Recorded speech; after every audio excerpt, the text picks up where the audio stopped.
ሰናይ ዜና ድሕሪ ሕዚ ውግእ የለን ይባሃሉ። ሰናይ ዜና ትግራይ ጥዑም ዜና ድሕሪ ሕዚ ውግእ የለን ዞባ ምዕራብ ትግራይ ናብ በዓልዋና ንክምለስ ሰላማት እንኳዕ ደስ በለኩም። ቲክቶከር ብስራት ተፈትሕሎ ሰላም ብስራት ሓኩም እየ ካብ ልቢ ብጣዕሚ ከመስግነኩም ይፈቱ ናዕስላየ ተጨነቅኩም ወገናት ብዚ ድማ ይብቃዕን ወዲያው ምስ ተፈትሐ ኣብ ውሽጢ 24 ሰዓት ላብ ሓገዙ ኣትሎ 50,000 ብር ክንሕግዘካ ኢና ማለት እዩ ብዛዓቕምና ተወሳኺ ድማ ነበር በዓል ትገዝኡ ድምፃዊ ሚላው ብልመና ይመሓደር ኣለኹ ትብለና ኣላ ነዚ ቤተሰብ የብለይ እሞ የብለይ ኣዚ ኣበይና እየ መኣላ ወፂያ እውን ዝድምለ ጨወይ በርበረ ዝለውን የብለይ ድምፃዊ ሚላው ድማ መልሲ ይውሉ ኣሎ ከምስ ብቶም ዝወለድናዮም ደቅና መፅዮምና ሃገረ ትግራይ ብልብል ኣካውንት ንፈልጦ ሊባኖስ ማጅላን ድማ ብዛዕባ ዘውዱ ዝበለ ነገር ንዮ ሰላማት ደቂ ዓበይቲ ብዛዕባ ዘውዱ ሓፍትና ኣብ ኣደባባይ ዝተቐተለት ሓፍትና ማለት እዩ ሰላም ታይረሳዕ ኾይ ሰላም ፍትዋት ተኸታተል ትክሊር መልቲ ሚድያ እንኳዕ ላብዚ ፍቱው ዝኾነ ቻናልና ብሰላም መጻኹም ኣብ ናይ ልሙዓንቲ ምድላዋትና እዞም ኣብ መእተው ንረኣኹሞም ሕፅር ዝበሉ ቪድዮታት ላዋኹም ተንቲና ክነቕርበልኩም ኢና ክሳብ መወዳእታ እዚ ቪድዮና ድማ ምሳና ሓቢርኩም ፅንሑ እዚ ቪድዮ ድማ ኣገዳሲ ስለዝኾነ ላይክ ብምግባር ጀምርዎ ኢኹም ክሳብ መወዳእታ እዚ ቪድዮና ምሳና ሓቢርኩም ፅንሑ ሰናይ ፀንሒት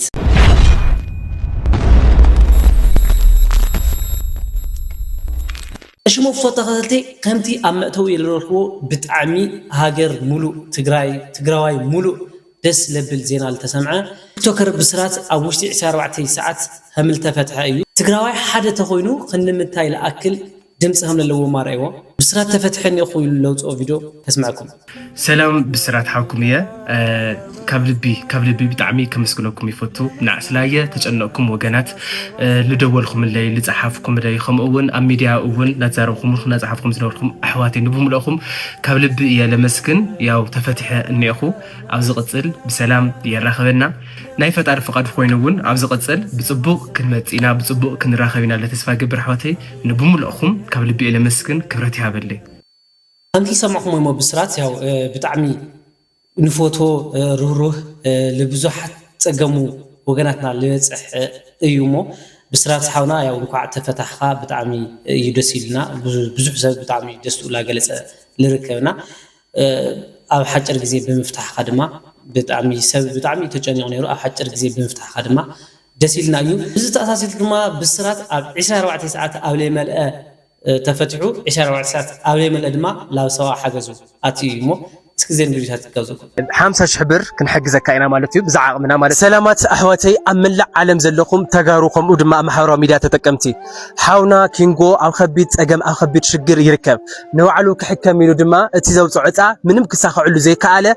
እዩ እሞ ደቂ ዓደይ ስለዚ ኩላትና ተረባሪብና ድማ ካብ ፅባሕ ቀዳም ምሸት ሰዓት 2 ከምኡውን ሰንበት እውን ሶኒ ንሰለስተ መዓልቲ ተኸታተልቲ ኣብ ናይ ብስራት ገብርኤል ብቲክቶክ ላይቭ ከምኡውን ኣብ ናይ ፌስቡክ ድማ ብናይ ቶሚ TDF ኩላትና ክንርከብ በዛ አጋጣሚ ክሕብረኩም ይፈቱ ኩልኩም ቲክቶከራት ትግራይ ድማ ንኪንጎ ሓውና ንክሕከም ኣብ ጎኑ ክትኾኑ በዛ አጋጣሚ ክንሕብረኩም ይፈቱ እዛ ጣውዒት እዚኣ ናብ ኩሉ ሰብ ሼር ኮምፕሊት ላጎርኩም ኣውፅሑ ለይ ኣሕዋተይ ብስራት ሓውካ ከምኡውን ቃላዊ ኮይና ብሓደ ሰሪሕና ዝረኸብናየን ካብ ዘን ሎተሪ ድማ 50,000 ብር ክንሕግዘካ ኢና ማለት እዩ ብዛዓቕምና ማለት እዩ ኣሕዋተይ ስለዚ ኩለትኩም ኣሕዋትና ንኪንጎ ክትሕግዝዎ በዛ አጋጣሚ ክሕብረኩም ይፈቱ ኩሉ ሰብ ኣብ ላይቭ ይገነ ጻውዒት ገርና ኣለና ያው ኩልኩም ፈተውተይ ናተይ ቤተሰብ ዝኮንኩም ማለት እዩ ኣብ መላእ ዓለም ትርከቡ ተጋሩ ተጋሩ ዝኮንኩም ሓተይ ያው ፅባሕ ካብ ፅባሕ ጀሚሩ እንትኸታተል ሰለስተ መዓልቲ ዝፀንሕ ናይ ላይቭ ቻሌንጅ ማለት እዩ ከምቲ ዝበለኩም ብዓቕምኩም ዓቕም ዘለኩም መፂኹም ንክትሕግዙኒ ዓቕም ዘይብልኩም ድማ ታፕታፕና ላይክ ሼር ናገበርኩም ክትሕግዙኒ ፃውዒተይ ከቕርበልኩም ይደሊ ማለት እዩ ንኩሉ ትገብሩለይ ምትፋቅ ድማ ኣቀዲመ ብጣዕሚ ዘመስገን ፍርቂ ሚሊዮን ብር ንፍረ ሓፍትና ደቂ ዓበይቲ ቻሌንጅና ኣኺሉ እንሆ ኣኺሉ ንሓፍትና ንፍረ ነዛ ጅግና ዋዕሮ ሰሪሓት ትልወ ሓፍትና ማለት እዩ ንቐፃሊ ካብ ናይ ሰላጣ ምሸጥ ድማ ኣብ ዝለዓለ ብር ክበፂሓ ናይ ባዕላ ድኳን ናይ ባዕላ ዝኾነ ቢዝነስ ንኽተራምድ ክንጅምረላ ሕና ከዓ ዝኽኣልና እያ ማለት እዩ ያው ትንእስ እያ መቸስ ግን ብዝኽኣልና ዮ ብዛዓቕምና ኣብ ጎና ንምዃን ፍርቂ ሚሊዮን ብር ናይ ፍረ ሓፍትና ኣብዚ ኣበርኪትና ኣለና ደቂ ዓበይቲ ንዝሓገዝኩማ ወገናት ካብ ልቢ እናመስገና ቻሌንጅ እስካዕ ልውዳእ ማለት እዩ ይኸው ኣብዚኣ እኒኣ ተረኪባንያ ደቂ ዓበይቲ ፍረ ሓፍትና እንኳዕ ደስ በለኪ يعني اللي بسوي أنا تاي تسمعي كستي أنا خمين يرو تشالنج لا همسكين نتجلي يوم سواتون عدل كذا حفتي شو مجمرة قاعد تشالنج بس للمرة خني للسرد خني جابيرن عمي غني لي واقع خد سارسي ما تختلف حول معري كاو أو تشالنج مالتي مولو معلتي مولو اللي تفلت معلتي نيرو مسايد نور صات عمي غني اللي تيك توكرات بمولو أمزم تجارت حاويرهم يومنا جابير حق مسكون بس اللي تعمي غني اللي بسحوي دك عبيتي إنه ناي فركي مليون بير مالتيو نفر حفتنا نركب علينا مالتي دك عبيتي سلازي أبغى تعلون تشالنج نور قد عليك خون لسانا سازنا ورقم كانوا بينا مسكن أو زعل بركي يبتح زحفتي برتعب بتعمل بقنع أتحاسو خير أنا فلتك أنا دوم بقرا أي الفلتو بسرات بتعمل لسه روح تاكلني سو تاكلني لو سكوفي بتعمل لسه حسب مو أنا كوا بقرا الفلتو مالتي حمز الروح مو لك اسبريت تفتح له دارجا حمشي امتحان زي الشح قلب تجوار مالتي حاجزونيو كينغو لا يوم حمت رزق مو بزاف قطعمي كينغو مالت من عبد من تهزو كبل اجرو تغوريزو خزر ما توساخي حكمنا سللدليو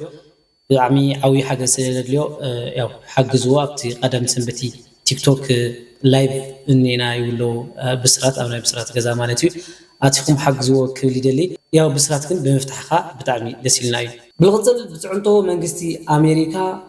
معراب تግራይ ላዋንነቱ ክምለስዩ ይባሃል እስኪ ዘሐበሪታ ዚኣ ሪና ያን መለስ ሰናይ ዜና ትግራይ ጥዑም ዜና ድሕሪ ሕዚ ውግእ የለን ዞባ ምዕራብ ትግራይ ናብ በዓል ዋና ንክምለስ ብፅዕንቶ ኤምባሲ ኣሜሪካ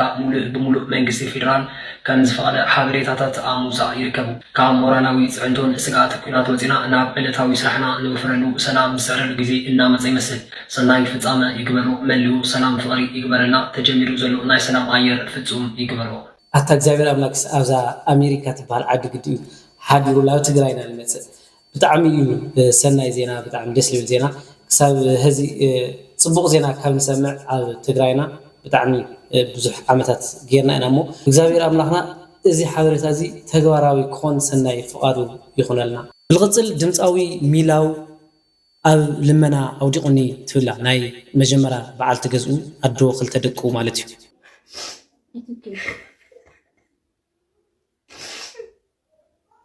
ናይ መጀመርያ ፈይዳነ እዩ ሓደ ዓብዲ ወዲድና እዩ ይወደድ እዚኣ መቐለ እዚ ብክተሽን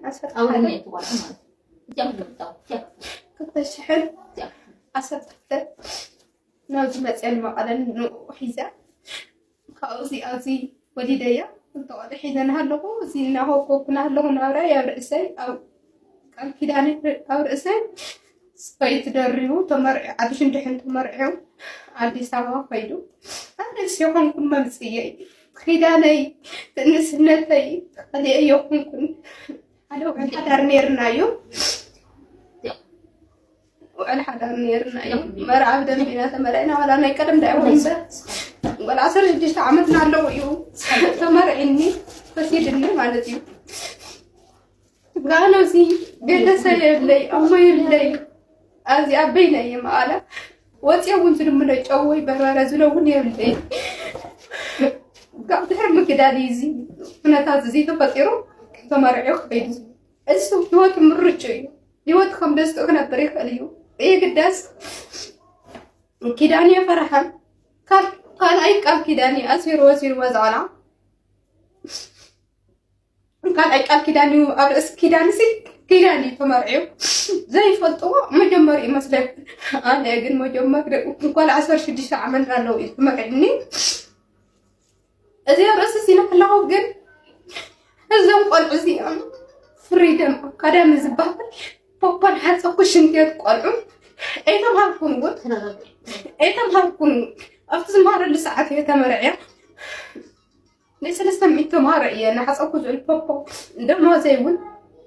كتاش إحنا مش تانين لسه بسفر طيب بقى لازم ما حدر مالتي كاوات بس بلا عاد زعف فلطوه محازته فلطوه عروته كنا نقول أنا حتى شيء موضوع تمرعي كلكم بولد جنيرو بولدي أنا فلطوم أي تيقوم بزعف ريه فلت زي زكاري فلتة أنا قل عيني مولس 16 عام كينيرا بأس خنيركم من نارنا من نبأس نارنا نشقى نارنا مستعصبيته هزني أبتست فلت لا نفالت أو نفالتنا وزي نفالتنا كم حافتي كم بيتسوقينا قريبا كم بيتسوقينا قريبا تعسيرنا له كم بيتسوقينا مسحتنا قوينا نيران زي زمن تعسيرنا له أنا ونفليرا أنتي كأين دازي أنا تايا مسقط مرة نسلا له بيتسويان تحجزان إيه عدنا وطيين لننيرو أما تشرش بنت تمرعي شعوتو كتمرعي كلكم نسخ بعد حداري كودو هو بعد حدارك كلهم مرعي كلكم نو حق خير كده هذا هاي حقي مالتي أرس كاركيدان أشير دو كيدا نيرنا قد يدق أنستيو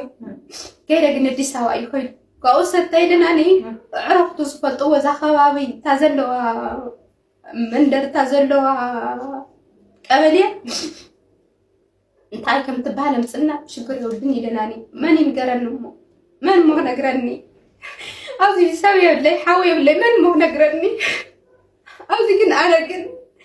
كم تلسمعهم أيمو ناي قدم أدو دقو لدمتاوي ميلاو ያው ብጣዕሚ ለሕዝንት ኩነታት እኳ ያው ዝተፈጠረ ነገር ሲሃምቲ ሰማዕናዮ እዩ ታዩ ተፈጢሩ ያው ክልቲኦም ይፈልጥዎ ነገራት እኳ ተኾነ እስኪ ድምፃዊ ሚላው ልብሎ ነገር ነው ሰላማት ኣሕዋተይ ከመይ ኣለኹም ድሓን ዲኹም ኣነ ዳሕና እግዚኣብሔር ይመስገን ዝኾነት እኒ ኣብ ማሕበራዊ ሚድያ ከዓ ኢሎም ስብቶም ዝወለድናዮም ደቅና መፅኦምና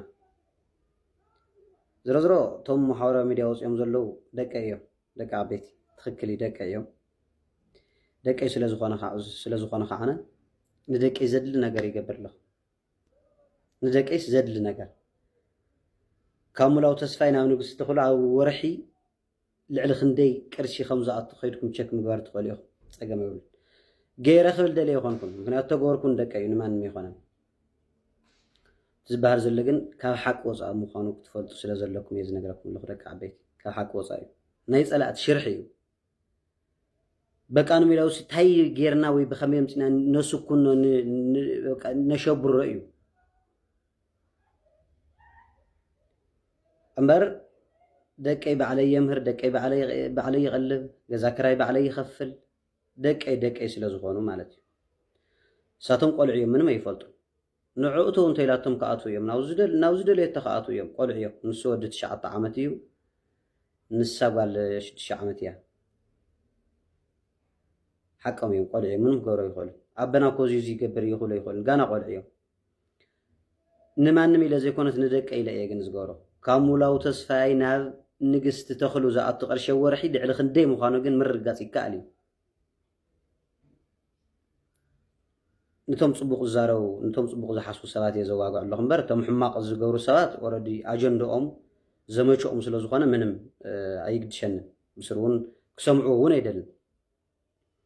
أنا قن دك أي عبي دك أي قلب دك أي مهر ستيل كسكاب هذا مالك لمن تايلا أي خمسة تغيرو تيلخم قن نايس على أتسرح يزي كجبر سلازلوه بك أنا شو يكتفق سلاز كم زلوه تماخيرو تصريحو كرجت توهيوا محاورة ميديا وص توهيلا اتهلا قطع تم جمرة انترفيو زجورت لا تزلا قطعوا نامر مقانا قصيلة خنا نقولكم يفلتاي شك مقباري كالي دكي أمر دكي إلى زجورة بعلي إزفلطة نقربان خير كشك مقباري كالي سلازي أبل على حدار آيات خنا أنا أبل على قابتشا بالدين أنا برقد دكي يوم أدي يوم يا دكي سلازو خنا خا عقديتها ندكي زد لنا قرنا قور في زركب كسكاب هذي قديتها يونس لازوقنا مالتي يحجزهم يوم هروم يخدنوا دك ايش لازوقنا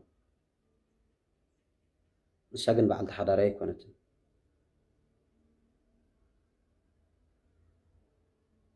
بعد حضاري كانت بزكات عم تفلطوا زقبوكم مالتي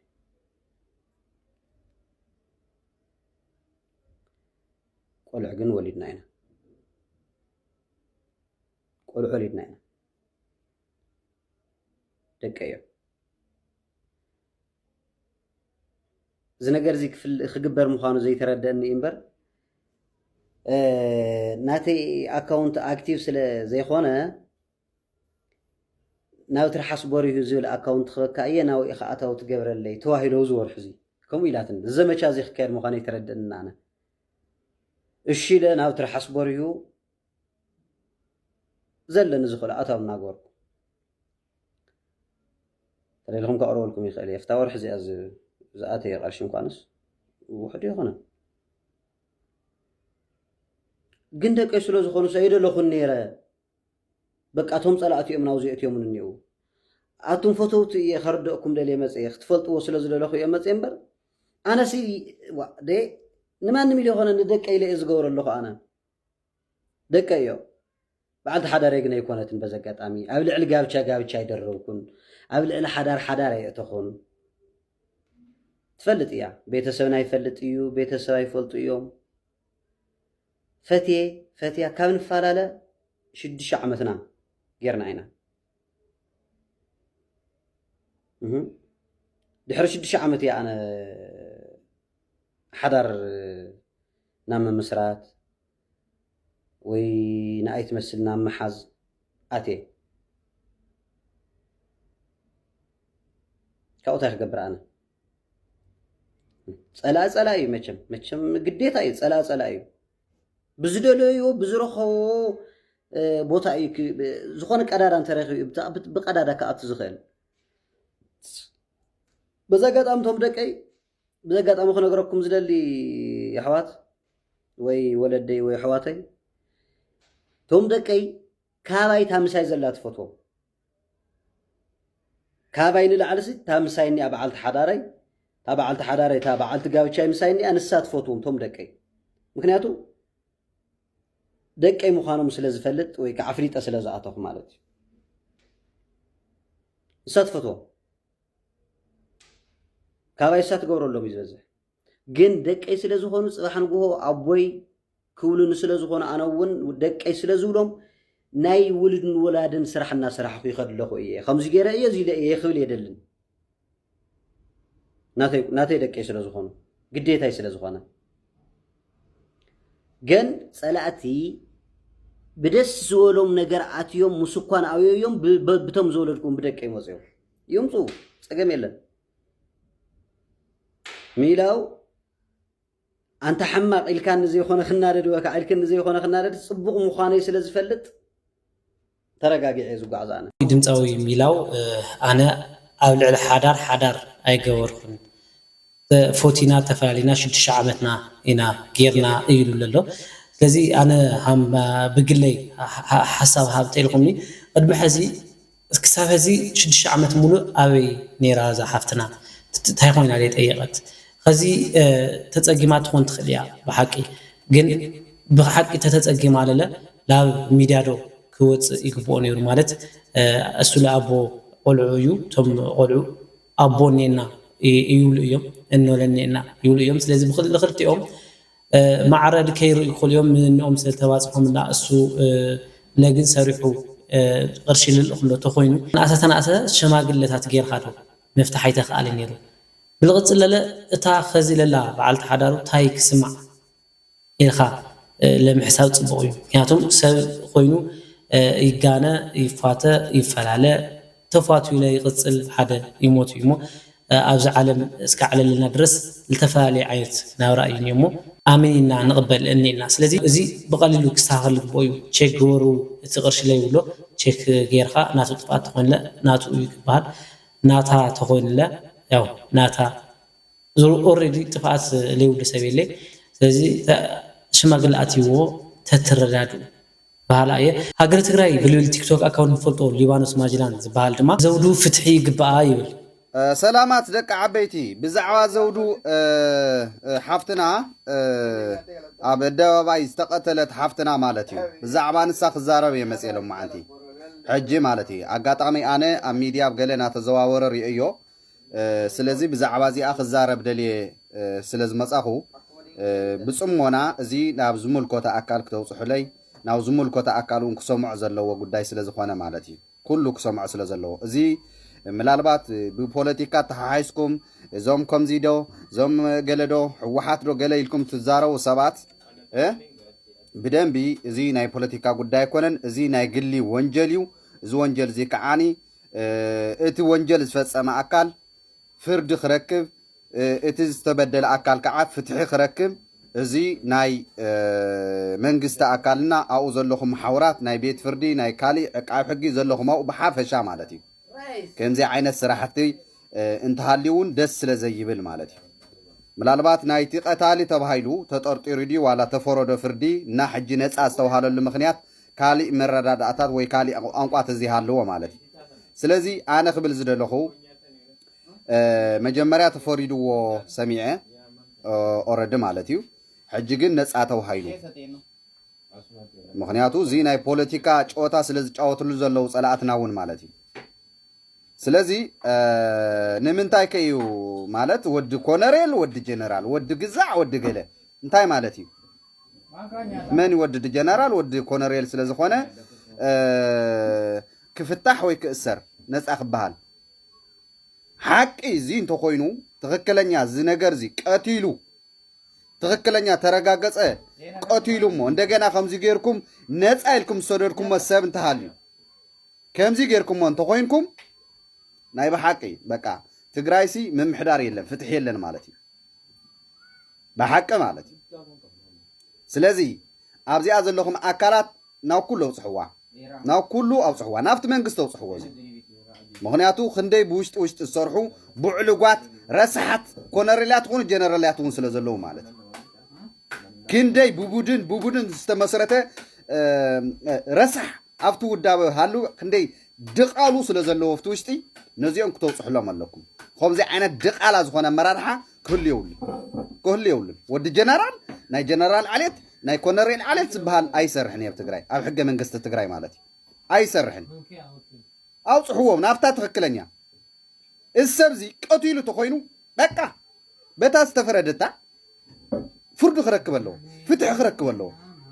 እዚኣ ትግራዊት ኣይኮነት እንዲያ ትማለ ዝሞተት ሓፍትና ትግራዊት ኣይኮነት እንዲያ ታዝሞተት ሓፍትና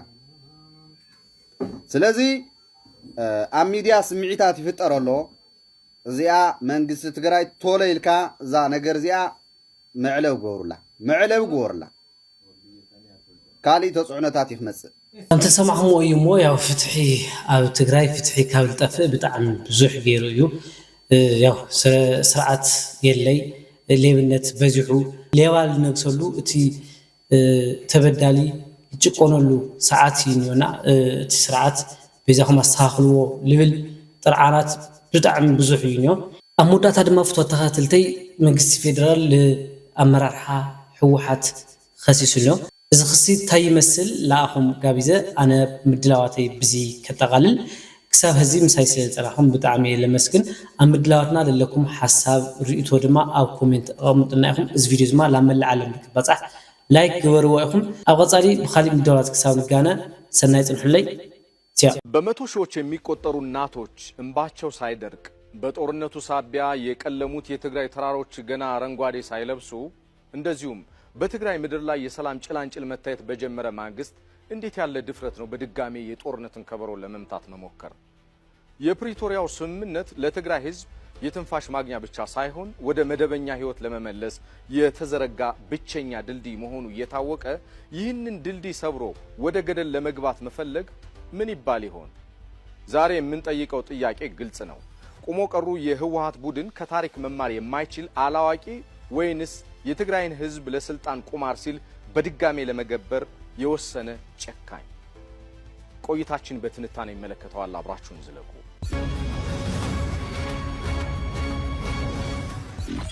የዛሬውን ቀውስ በትክክል ለመረዳት ወደ ኋላ መለስ ብሎ ማየት የግድ ይላል ጥቂት አመታትን ወደ ኋላ ለመለሳችሁ ነው ከ2010 ዓመተ ምህረት የለውጥ ማግስት ጀምሮ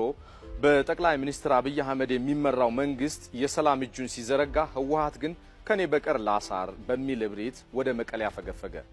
2013 ዓመተ ምህረት ህገወጥ ምርጫና በጥቅምት 24 የተፈጸመው የክፍለ ዘመኑ ክህደት በሰሜን እዝ ላይ መፈጸሙ